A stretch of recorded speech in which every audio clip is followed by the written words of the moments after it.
Well, hello everyone, and yes, this is still 7 Days to Die. Why am I making another video? You ask, well, I'm still playing because I'm having a lot of fun. So yeah, I want to talk about it a little bit more. I'm not going to show everything, but I hold up in a bunker, and I'm currently working on a huge project. As I mentioned in the other video, well, in 7 Days to Die, you have to contend with zombies, but every 7 days there's a horde that shows up. So, on a different server, I teamed up with someone, and I'm going to turn off my mining hat. Okay, so, yeah, I teamed up with someone and we built an anti-horde pit. And I really like the design. I figured I would try my luck since we rarely have the chance to play together. On a different server, I decided to do it solo, and it's coming along pretty nicely. So, let me show you what it looks like. Whee!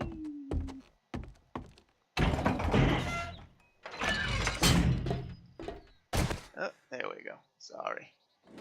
It's kind of in the way, but at the same time, it's going to be useful. Alright, so just look at the scope of this thing. It's crazy. And let's be frank, you can't really see what it looks like from here, so let's go up. This will be removed once I'm done. There we go. So no zombie in the area. Perfect. So yeah, if we look down, there are rows of spikes waiting for zombies to fall in there.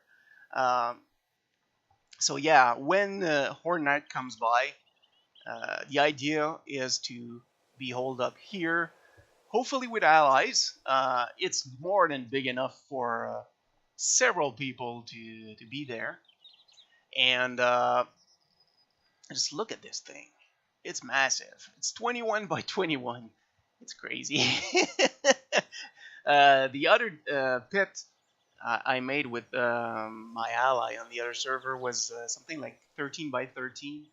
So I believe in thinking big. But man, does it take a lot of resources. So this is all concrete.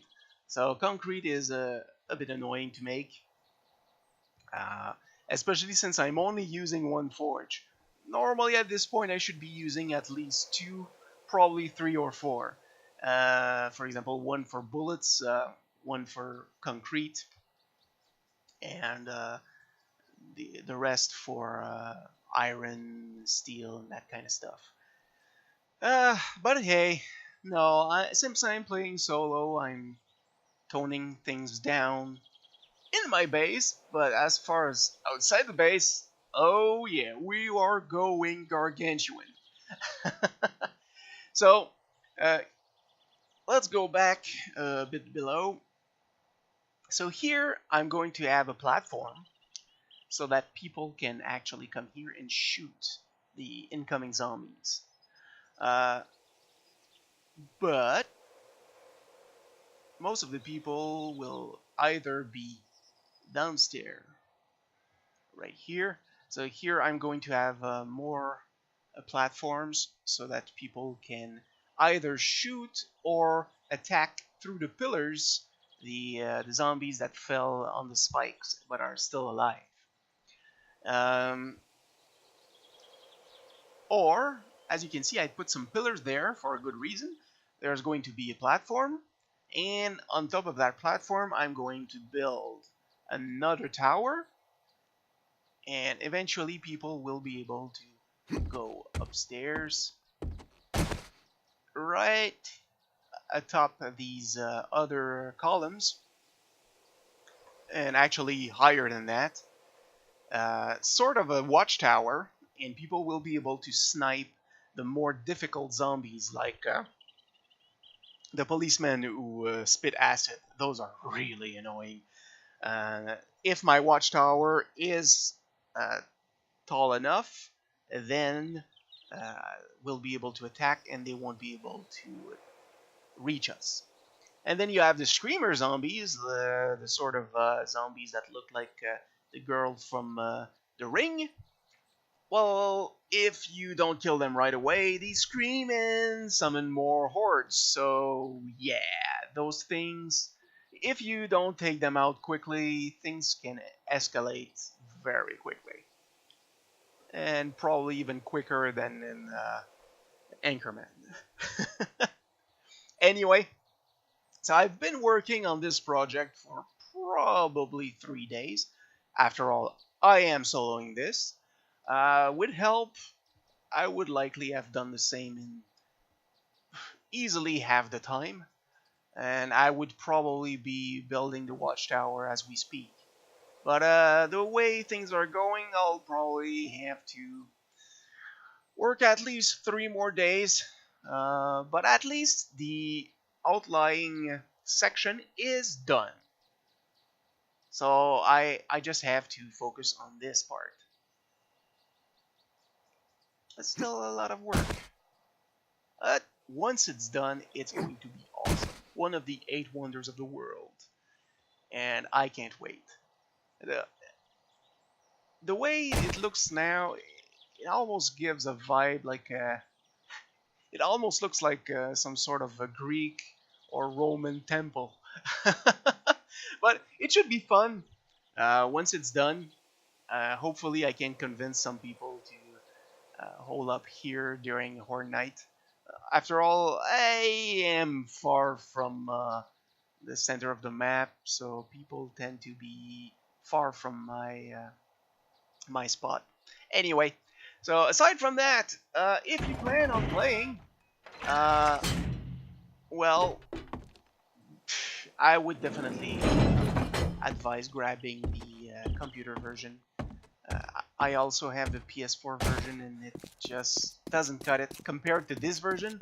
The UI is a bit clunky, and I'm not good at aiming consoles. But then again, I'm so used to using keyboard and mouse, and may just color my opinion in that respect. So perhaps if you're a veteran of FPS games, the console version would be better for you. I don't know. So only you can decide that. But I can definitely say that the computer version is worth every penny. I must be up to 150 hours of play. It cost me like $10, but normally it's 30. While on consoles it's 40. So yeah, already it's it's more expensive, and it's weaker version. So no. But a computer, definitely worth it. Anyway, and if someone wants to play with me, hey, sure. I am all up for cooperative play. I don't like PvP, and which is why I chose a server that's PvE.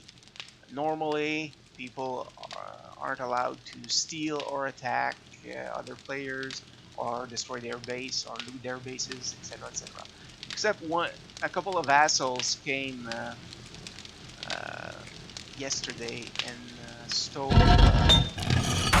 some stuff from my forge, and I only noticed it this morning, so I did give them some bullets that they asked me. So those assholes stole me. Well, they would have robbed me blind because they tried to open everything that I have here, but they are all locked. The forge isn't.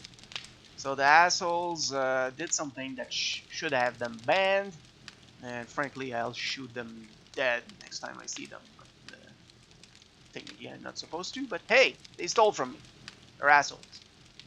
Ah. So yeah, definitely. You should try the game. If you have any love for Minecraft and those types of game, you will love this. One last thing, if you do decide on playing, one very important thing that usually newbies are unaware of: looting etiquette. So let's say that you find a trash can. Right now, this is empty, but you can find a lootable item in three different states.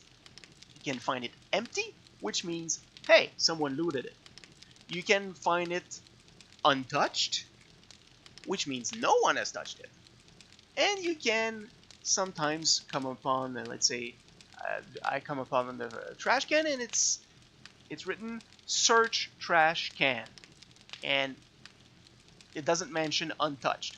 So that means someone came, opened it, and either didn't like what was in it, or took what they liked and left the rest behind, and then left like assholes. So why is that an asshole-ish thing to do? Because items that are not empty do not respawn. So loot will respawn between every 1 to 30 days, depending on the server's statistics. My brain is not working right now. I'm digesting lasagna, which was awesome, by the way.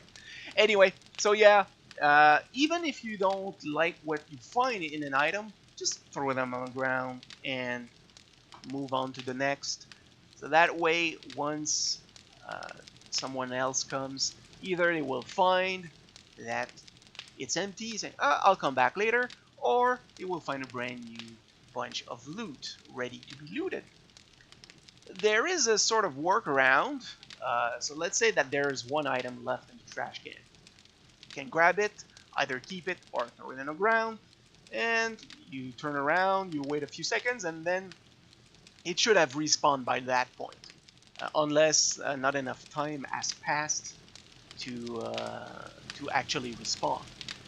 But still, it slows you down when you have to do that, which is why it's asshole-ish not to throw everything on the ground if you don't need that loot. Okay? Alright, we understand one another. So, I hope you'll try the game. It's a surprise hit for me. This is not the type of game I expected to enjoy. But hey, enjoy it, I am. Anyway, so, I'll see you the next time in my Blood Bowl videos. Unless they're late, that means I'm probably spending too much time on this game. Anyway, bye-bye.